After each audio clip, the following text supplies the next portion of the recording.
pitches with movement, and they're not exploding. Now, granted, they don't have to move, but a lacrosse goal is only 6 feet wide.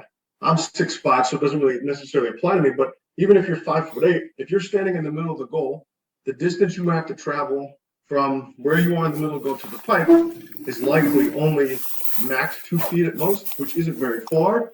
And so we don't have to do as much as I think sometimes we think we do as goalies to get to those spaces.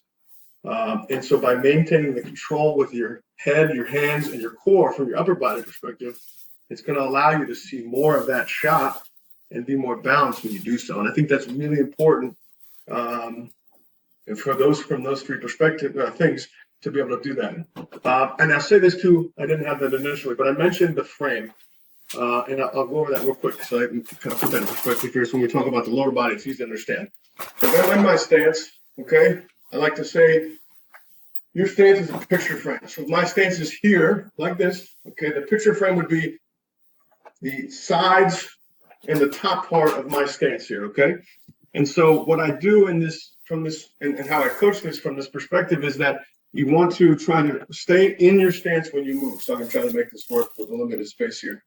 And so and the way I teach it is that my head, my hands, and my feet all move at the same time to be able to find the ball. If my hands go first, that's going to cause me to reach. And if I'm reaching, that means that my hip's going to open up away from the ball.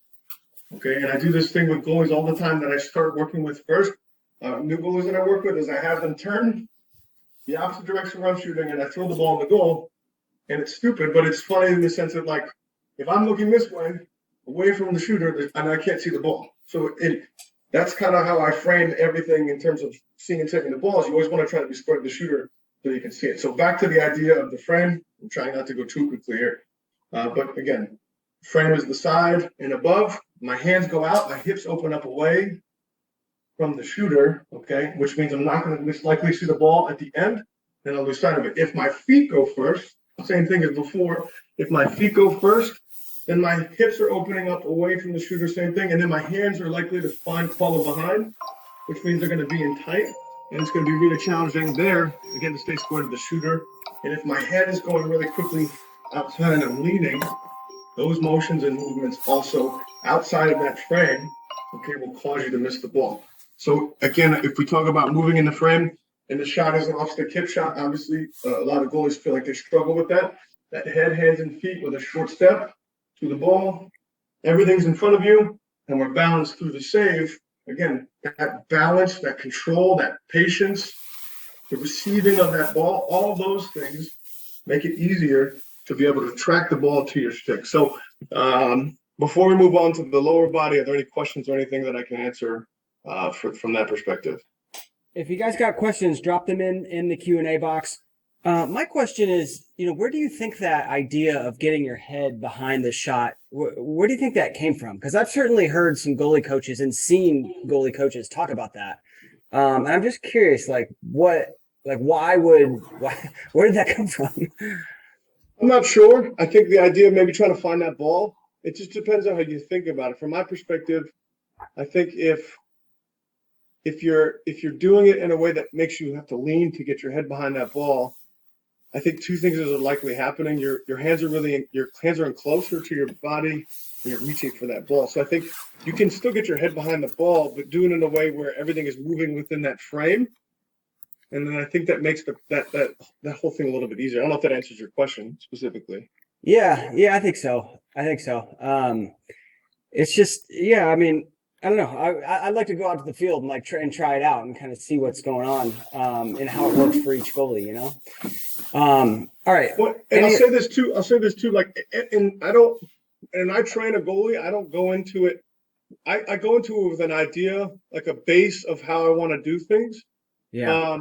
But then I think that evolves. It's all dependent upon the goalie, and it could be somebody that I've worked with for years. It could be someone brand new, but I think you have to.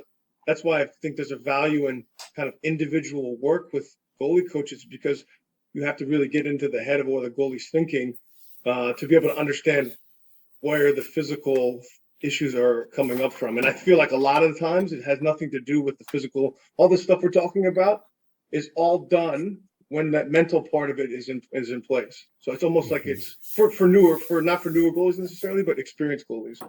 It really doesn't even, like, as an example, I met someone today who drove down from Maryland, never met her before, and it was in doing the base kind of start that I always usually do with every goalie. I was kind of able to figure out what things we can work on, and I felt like by the end of the session, we had it down where all the physical things we're talking about right now didn't even come into play. It was just addressing the perception, the being present, and all those things, and that took care of the physical part of it. But obviously, from a newer goalie's perspective, these things are very helpful to kind of understand and get a base to be able to learn it the easiest way, I guess. Yeah. There was a question about that concept you mentioned of kind of like going beyond the shot. Could you explain that a little more? Because like one of the, what they're saying is like, well, I want to explode, right? I want to explode to that shot, kind of like a sprinter running through the finish line, right? Could you kind of explain, your thoughts on that? Well, I think from my perspective, I think a lot of it, if you're in my mind, I don't like to use the word explode because I don't think anything in terms of exploding anything, there's no control involved with that. And so I don't think it's in that kind of the way that you framed it to me seems like you're just trying to get to an area as fast as you can because your perception is that you aren't able to get there or the shooter shoots the ball too hard or you know what I mean? I think there's a lot of weight putting on the type of shot that you're having to save. And so I think it's about keeping those hands in front and finding that ball to where you have to go to, not going to the area as fast as you can. I don't know if that answers the question specifically, but it's kind of like a mental thing. Yeah, right. 100%. I mean, you're not exploding to the shot. It's like this mental switch of like, well, I can easily catch this, right? And what I'll do is I'll put a video on my Instagram tomorrow. And I did this the other day with a couple of goalies where I did 8-yard step downs uncontested. And I can shoot and I'm not saying like, I can shoot the ball really hard. I'm really cool. What I'm saying is I'm not shooting the ball soft. Like I'm a big dude and I can shoot the ball hard. But what I want to, and it was girls and guys, so it didn't matter. But I'll share a video tomorrow, and if you want to take a look at it, you'll notice the way that they're saving these shots from 8 to 10 yards out, as hard as I can shoot it. It looks like I'm warming them up, and it's mostly because we've taken, based off the things that we worked on in that particular day, we took the mental part of it and applied it into the step down itself. So those 8 to 10 yard shots were easy because they could track the ball the entire way. And I'll share that tomorrow on my Instagram feed so you can take a look at it. Cool. Yeah, I want to check that out. I mentioned before we hit record that you can certainly tell like when a goalie has been coached by you, Coach Tim, because they're just so fluid and they do that exact motion that you did, right? Staying in that stance and being calm and relaxed. And I think those are great attributes to have as lacrosse goalies, that's for sure. Yeah, for sure. I think sometimes that the goalies that I work with maybe get knocked for it a little bit because it looks too easy. It's like almost like they're not fast enough, which is interesting. And I think maybe it's something for another debate. From college coaches, they get knocked, you mean? I've heard that, a couple times. Oh, not necessarily. I think once it's the initial, when they initially get seen, and then once the consistency there, and they're saving those things a lot more frequently, then I think obviously that goes away. But the initial thought is always like, it almost looks like it's too easy, You're making this too easy out here. You're making it too easy. Ellie Thomas has a good question. Sure. How do I keep my hands steady and up? So she says she's not afraid of the ball, but when a shooter comes in, she often hitches with the hand dip. What is your thoughts on that one? Well, that's funny. That something like that came up recently today. Actually, it was today, especially on those inside shots. I think again, if you go back to perception, and I hate to kind of be like the hippie country, you just keep talking about mental stuff, but I think it's about perception. So for my question would be, to her would be, on inside shots, do you feel like you have a chance? 1, and 2, how much time do you think you have between when the shooter releases the ball to when you're saving it?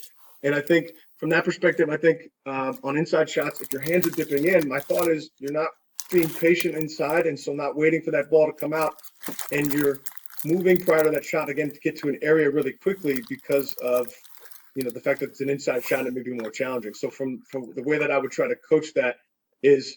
And what you can do on your own is if a shooter is taking inside shots on you, you could just wait and then say the word shot when you see the ball leave the stick. And so that's your verbal cue will allow you to try to lock in on that ball once it's released from the stick and see if you've noticed a difference on your movement to the ball. And what I've noticed is in doing this again for the last like month or so that I've tried to apply this kind of idea is that by locking in with that verbal cue, you're not going to a space really quickly and you're identifying the ball leaving the stick and making the save as a result of it. And I think, and again, it goes back to that idea of being more patient. So that would be my tip for that. If the hands are coming in and getting really tense, it's likely because you're rushing to a spot to beat a shooter to a spot, or not trying to find the ball, but go to the area because you don't think you have a lot of time. Yeah.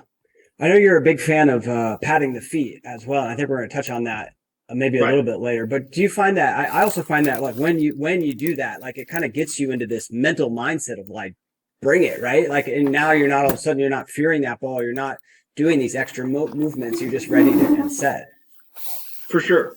Yeah, absolutely. Yeah. And I think what it does, from the physical standpoint, it obviously balances your feet up too, to allow you to move right to left easier. So you're not favoring, and we'll talk about that in a second when we talk about the lower body part of it. Yeah. Well, cool. I think we're good on questions. There's some more questions, but they're on sort of different topics, and we can, hit those at the end. Let's keep going. Perfect. So I'll share my screen again so we can take a look at the next section of the presentation here. So, in talking about the lower body, we're going to talk about the hips, which, in my opinion, that's why I have all these asterisks there or stars there, is because I think it's the most important part about your ability to find the ball. And so we'll talk about what that looks like and how it impacts it. We'll talk about what happens with the weight pushing forward in your knees, which is kind of related to where your hips are. And then we'll talk about feet, whether what that means to be in the balls of your feet, because I found, which I didn't even know, that a lot of people don't know where the balls of your feet are. So we'll look at that. You can, and then we'll talk about patting the feet and how that applies and what to do and how that allows you to find the ball. And I'll preface this by saying too, like, obviously we're talking about a lot of things here, but like I mentioned before, if we take care of the mental side of it, all of these things take care of themselves because we're present, we're not thinking about them, and you're able to easily find the ball. And I think that's kind of, again, the theme that keeps going back to us. If you think about these things in the moment, it's going to impact your ability to find the ball. So you want to make sure that if you're working on these things, how you save the ball and all this stuff, it's being done, like I said, preparing mentally beforehand, or even if it's like a drill, you're doing it before the drill starts or before the shot is taken and not while the shot is happening. So you want to make sure that, that analysis is not happening in the moment, but it's happening either before, like a lot of time before, or when you're done with that particular drill. Because again, thinking about that a lot is not being in the present, which makes it more challenging. So I'll stop the screen share here so we can go through it again from the perspective of the lower body here. So like I mentioned, when we talk about the hips, I like to, and I preach this often, about having your hips sitting back. And so what that means in your stance is I see a lot of this, other people commenting about it, and how they coach it and things like that. But from my perspective, it's important that you're sitting down, okay, not too deep, okay, because the lower I get in my stance, the more tension it creates. So for me, it's about creating less tension to be relaxed. And so if I am really deep in my stance, like people who lift weights, obviously you build muscle by creating tension, and that tension is going to make it make it harder to be more patient and relaxed. So the hips sitting back is really important because it allows you to have a solid base to be able to move and be balanced. So hips coming forward, like I talked about on the clip there, riding escalator. That means, and you see it in Instagram clips all the time that are slowed down. Obviously, I think the content creators and what they do, having those slow down clips is extremely valuable because it shows you what goalies are doing prior to shot and how much it impacts their ability to make the save. So what that means is when you're riding the escalator down, is that prior to that shot, the weight shifts from sitting down or their stances in their knees, and they're slowly going down into that falling motion. So that reaction to that ball is really kind of chaotic. And you can see it because if I'm falling down like this, let's just compare it to anything else, catching a football. If I'm falling when someone throws a football at me or a baseball, it's gonna be really hard to be able to catch that baseball or football. Same thing in lacrosse, and you see it all the time with the high shots, on bounce shots even, where goalies are pushing forward, and then from this motion, hands usually get in tight, and then we're not able to locate that ball, which makes it really challenging again to be able to consistently find the ball. So I like to say that you want to sit through the save. So, and then we go back to that having the ball. If I'm in my stance and I'm saving a shot and I see it here, let me put the camera here, and I'm saving the ball and I'm up here. I'm in my stance and I see the ball here, and I stand up because my hips come forward. Again, you talk about a gap difference in how I have to adjust my eyes in a small fraction of a second when a shot's being taken, and that adjustment makes it really challenging to find the ball. And you can how that shows up is when you see I'm not goalies, sure what you want us to hands do go with like that. this as the shot's coming. Instead of just moving to that ball, their hands are moving around before that shot comes because they're in their stance sitting. Shot comes, that tension builds up, hips are pushing forward, and you get that kind of like awkward, I don't know what to do with my hand motion towards the ball. And so by sitting, and the other point I made on the prior point was sitting through the save. So whether the ball's low or up high, the ball's down low, I'm sitting in that stance comfortably, okay, relaxed, hips are pushed back, my chest is slightly forward to counterbalance that weight. My hands are out front, like we talked about, but when that shot goes, I keep my hands out front and my hips push back, so that way I'm able to, like I'm showing here, be balanced through the save and not falling or rushing. The same thing goes for shots up top, okay? A lot of goalies, most goalies, unless you're maybe U10 or U12 or you're a shorter goalie, most goalies sticks when they're in their stance or just at the puck, okay? So there's no reason for you to, when a shot's up high, okay, to reach up above the goal, okay? And I see it a lot of times when the hips come forward, and you can, again, go on Instagram and look at any content creator that makes clips. You see goalies here in their stance, shots up, they rise up with the ball or jump up, and they're sticks above where the ball's going in. So two things here. By meeting that ball in front with your hands out in front, okay, and having those hips back in the save, you save the ball in front with your hips back, sitting through the save, allows you to see that ball for the entire time, not bouncing up and down. Okay, I'm moving through that ball with my hips sitting through the save, up or down, okay, which allows me to see the entire ball. And I go back to that catcher and baseball thing. Catcher and baseball sitting, you see the pitch. Before the pitch, he goes like this. Again, I don't think he's going to have a lot of luck catching or receiving that pitch prior to the shot if he's moving. Now, again, catchers don't move like lacrosse goalies, but I think the idea is when you're moving through the save, you're trying to do it with as little movement of your body as possible so that you can be balanced, relaxed, and controlled and be able to see the entire ball. So the next thing to talk about is the knees. And I see this a lot in the stance where the hips are forward and the knees are pushed here in the stance, okay? And I think if my knees are forward here, I always ask the goalies I work with, how many things in any sport do you do that's athletic with your knees forward like this? I can't think of very many at all.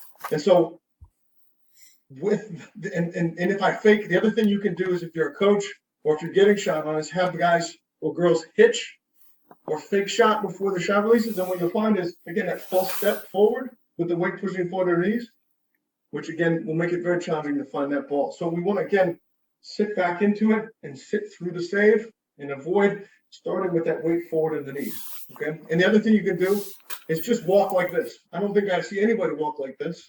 All right, with their knees forward, and it looks stupid. But the point is, if I'm walking like that, it's going to look really silly and ridiculous.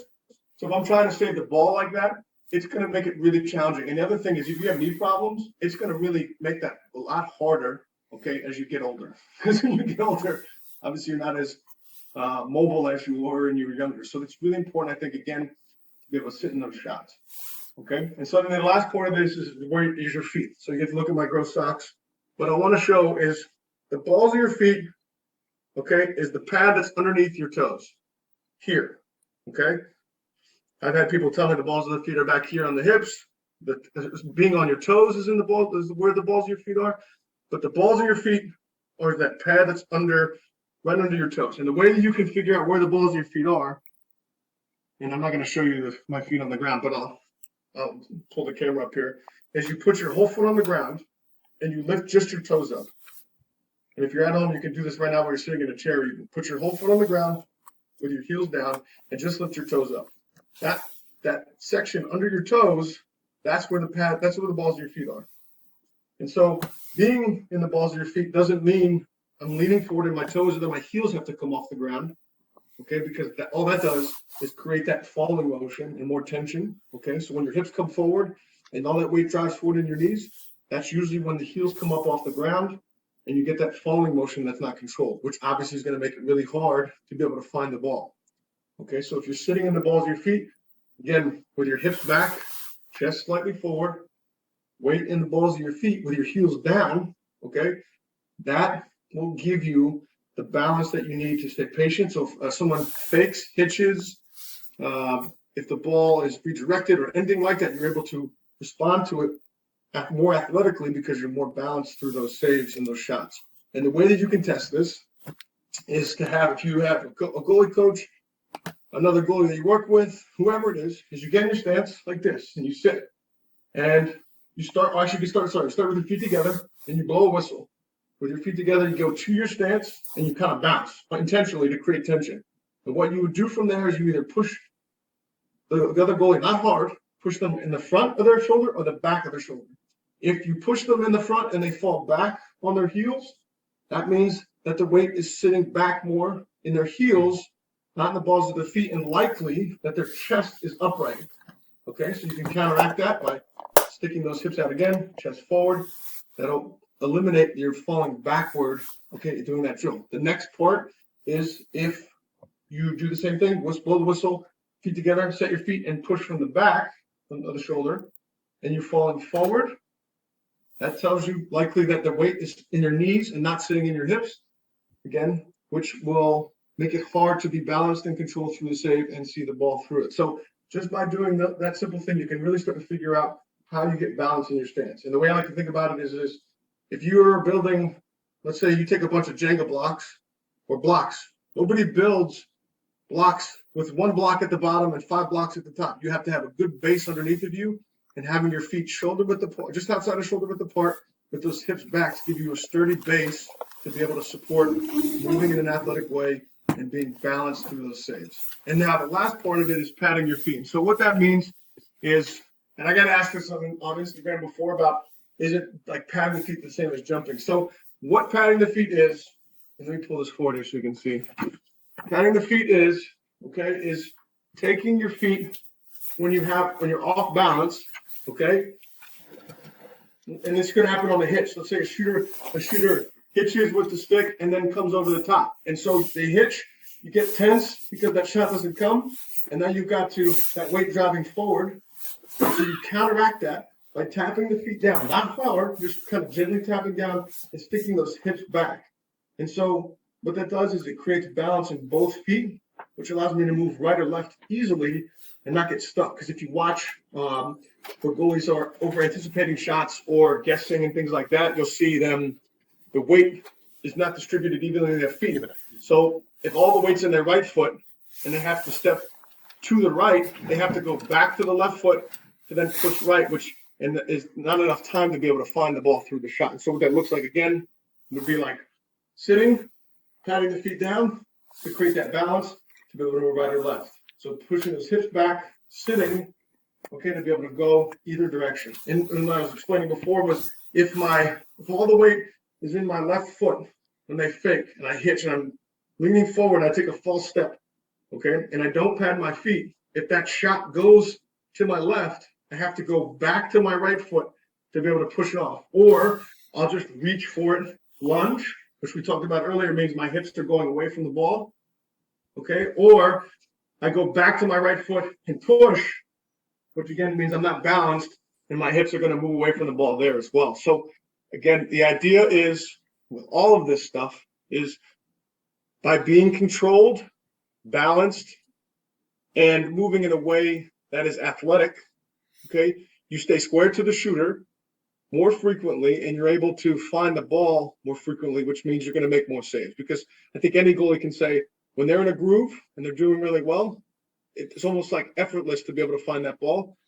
And so the mental component comes into play there as well, where you're kind of playing Steph Curry. Steph Curry calls it I can't remember the term. And it's a period of mindlessness, I guess you can say, where you're just moving the flow state, I think it's called, where you're just moving to the ball. Or in the zone. I've heard it called in the zone too. That right? too, yeah, Yeah. for sure, that too. So, Yeah. and all of that stuff applies. And so that's the way I like to teach playing goalie. And like I said, I'll put that video on Instagram tomorrow of the 8 to 10 yard step downs for both boys and girls. Because I'll say this too, not to go off on a tangent, but the girls lacrosse game with Charlotte North shooting the way she does, I think it's going to change everything and make it, that 8-meter shot's going to be even more challenging. And so the faster shots you can see as a girl, similar to the men's game, I think will make a big impact in your ability to save that 8-meter shot more frequently because you're giving yourself a better chance. You're familiar with the speed or faster shots even, which will make those 8-meter shots seem a little more manageable. So with that, that's all I've got there. So if we've got any questions, anything like that, happy to answer. Yeah, love it. Well, thank you so much, Coach. What do you guys think about that? Show some love in the chat if you could. Now that, if you're a young goalie and learning about padding the feet for the first time, when you watch the college goalies, when you watch the pro goal, you're going to start seeing this everywhere. I do think it's the future of the position. And like you said, Coach, it gives you so many physical attributes of just resetting that weight. And so many times, like you said, when you see the goals on Instagram, which I hate. I'm all about the saves. Right? But the Lacrosse Network shows the goals. You do see that goalie's knees coming forward, and so much tension in the body. And I got that from you. And can I say one thing real quick for you too? I think the difference though is in what you see from in the college game and the pro game is when people are chopping their feet, those knees are coming forward. And I think that is where you get the biggest, from my perspective, is where when you pad the feet and those knees come forward, I think that's when you still get that same kind of falling, riding the escalator down motion. I think it's the most important part if you're thinking about padding your feet is to have those hips back when you pad the feet and not, and I've seen it before where people are chopping their feet like this here, in that tension when you stamp those feet down really quickly or you're not balanced when you're doing it and all that weight shifts forward. That I think is the biggest thing I've noticed from other goalies. And again, it's just my opinion, but I think that having the hips back, if you're working on padding your feet, is the most important part of it because that'll balance you up. If you pad those feet aggressively down, you'll fall forward with that momentum pushing in your knees like we talked about. And all that stuff means I'm not able to track that ball for the entirety of the shot. So like I mentioned, everything that we talked about today, saving the ball in a way that's balanced, controlled at your pace, not the shooter's pace, or the perception of what you think the shooter's going to take a shot at. That makes the process of seeing that ball easier. Yeah, love it. Let's do some questions. Sure. So Dylan wanted to know, Dylan Noodles. So my coach takes shots on me at the start of practice, but when he starts throwing low bouncers, I have trouble making that save. Can you help me with that? Any tips for Dylan? So I would say if you're struggling with low bounce shots, whether they're at your feet or out in front of you, you want to make sure that let's just say they're bounce shots at your feet. If they're out towards your feet or around your feet in an area where you can move to it, then you want to make sure that when you're going down, your head, hands, and feet are moving to the ball at the same time with those hands out in front, with your hips out. So that way you're able to find the ball. My guess is if you're struggling down low, your hands are probably closer to your body, which means you're going to lose sight of that ball towards the end. And if you want to shoot me a message on Instagram, I can send you, I have a post on there that I can send you that explains it with a picture and a video. So if you want to send me a message on Instagram, I'd be happy to share that video with you from my page. So that way you can take a look at what that looks like. Awesome. Do it, Dylan.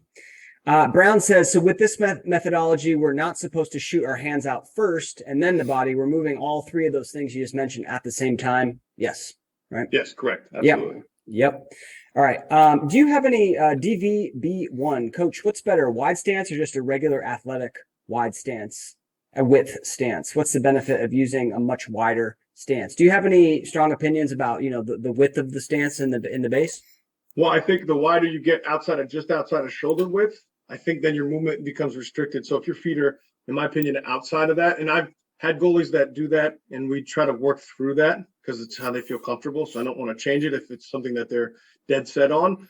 But if you're going to have your feet wider than just outside of shoulder width, that you have to really get your hands out in front of you more to be able to move to that ball effectively and get that ball in front of your face rather than turning to the side. Because if your feet are really wide, okay, like outside of that shoulder width, the tendency would be in these situations is you're going to open those hips up to have to get across because you don't have as much push or drive out of those feet. Like again, if you do speed ladders, you don't do speed ladders or agility drills with your feet really wide. So having those feet just outside of shoulder width, in my opinion, gives you the ability to move athletically really quickly and more control, I guess like lightning in a bottle. So, but if you do have your feet wider than just outside of shoulder width, the way that you counteract that is you have to really get those hips pushed back and the hands out in front of you to be able to find the ball.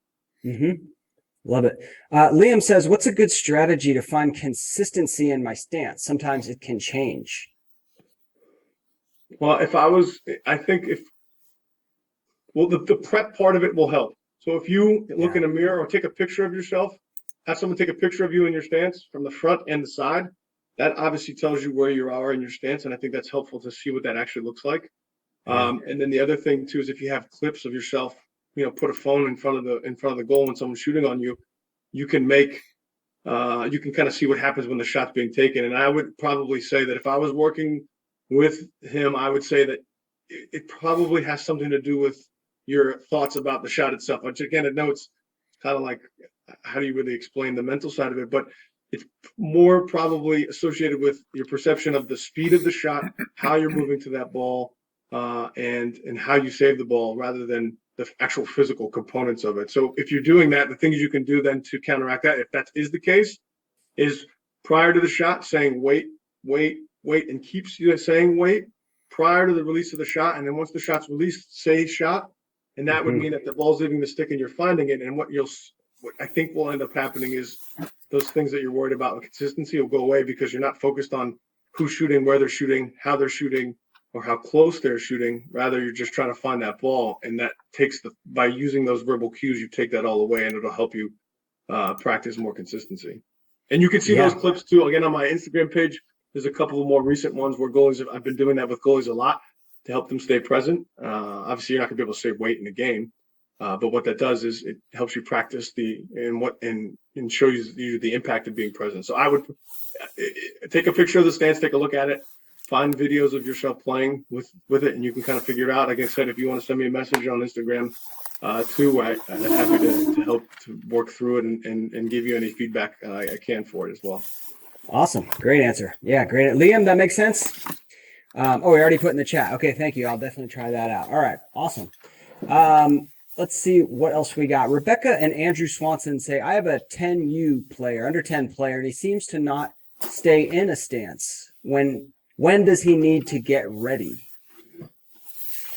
If you're a 10U, I think it's hard for any kid to do anything with consistency just because they're so young. But I would try to stress, like, for a 10U player, maybe not even focusing as much on the stance if they're that young and just try to tell them to find the ball. Because I think if you hammer home the stance too much with a 10-year-old, I think you might lose interest pretty quickly. So I would say, like, give them the basics and try to make it to the point where the ball's being shot, they're just trying to get to it. Because it's really hard to talk about fundamentals or details and things like that with someone who's 10 or under. So I would say if you're working with someone that young, I wouldn't worry necessarily about the stance aspect of it, and just when the ball's being shot, we're just trying to find it. And I think making it something like where they're saying shot or something along those lines, I think that'll help. Someone that says a 10-year-old, I think you can help them really find the ball that way just by saying shot, or you can even make it something like ridiculous to keep them interested and engaged or make them laugh. Because I think at that age, again, it's less about finding and saving the ball and just making it as fun as possible so they don't quit because it's playing goal. Yeah. You can say Scooby or Spider-Man or something. No, seriously. Again, I think the more fun they have, I think all that stuff goes out the window because it's not boring anymore. Just standing waiting for a shot that doesn't come in practice kind of thing.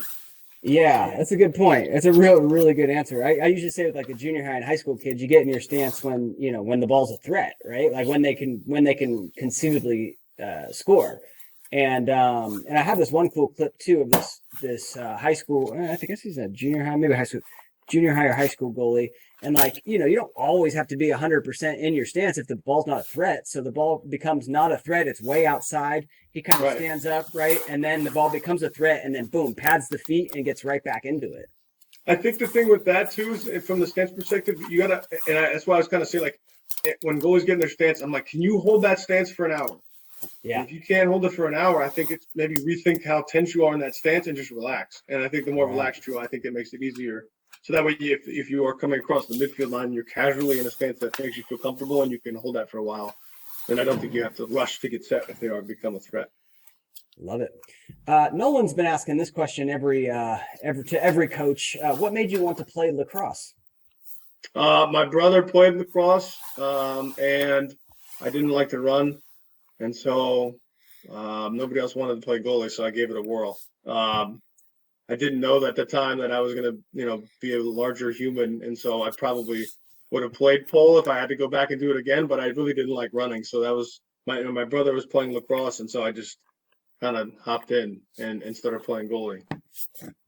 That's the beauty of the goalie position. You got one 5'8" goalie, one 6'5" goalie, and it doesn't matter, and everything else in between. So that's what I love about it. Exactly, for sure. I love about it. Nicole wanted to know, or maybe this is for her son, how do you save a long stick shot? Any tips, when you're taking shots from poles?